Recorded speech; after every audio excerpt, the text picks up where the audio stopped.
Let's talk more about this big mess for Delta. Insight now from Seth Kaplan with Airline Weekly. Seth, Delta is generally considered, to be fair, the best run domestic airline. I'm not sure how much that says, but they do have a lot of brand loyalty. Do you believe this will damage that permanently, or will Delta customers give them an ultimate pass? Yeah, Brian, if you had asked me a week ago which airline would probably be least likely to suffer something like this, I might have guessed Delta. So on one hand, it comes into this with a certain benefit of the doubt that maybe other airlines wouldn't have had with their passengers. On the other hand, there's more risk to Delta because, those other airlines aren't earning, by Delta's estimation, billions of dollars extra each year just because of how reliable they are. So a lot of risk there. But look, if it gets through this, if it handles the aftermath well, then probably next week it'll be the most reliable U.S. airline again. And I can't imagine people are going to flee for other airlines in the long term just because of what happened this week, as long as it does what it needs to do to take care of its customers. There have been some changes in the way airlines work together and accommodate one another at times when there are disruptions like this. I think Interline relationships, which is something I know you're familiar with. How, and those things have withered away, in particular with Delta, between Delta and American, they couldn't reach an agreement.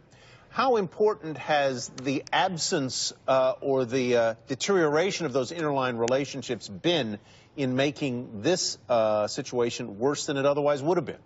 Yeah, Tyler, Delta took the unusual step last year of canceling its interline agreement with American. And these, as you said, very basic agreements that even fierce competitors tend to have with each other.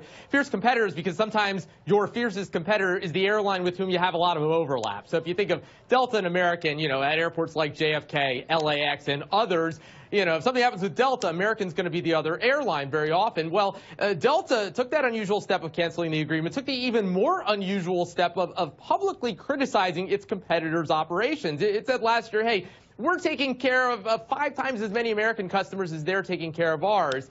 Well, here we are on a week where Delta can use all the help it can get. I couldn't get anybody at either airline to quantify on the record how much that matters, but it is more difficult than it would otherwise be. They basically would just have to buy airline tickets on American to get its passengers. If your dog bites you once a week, you're not that surprised when your dog bites you again.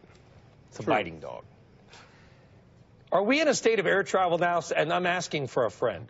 Are we in a state of air travel now? I just had a flight canceled this afternoon. Don't go into it. Anyway, are we in a state of air travel where it's so bad that people just accept this, that there's really no recourse anyway?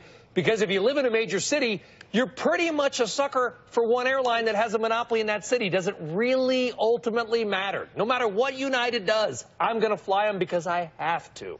Because you're by Newark, yeah. And if you're in Atlanta, you're going to be flying Delta a lot. Exactly. Like, what are you going to do? I hate Delta.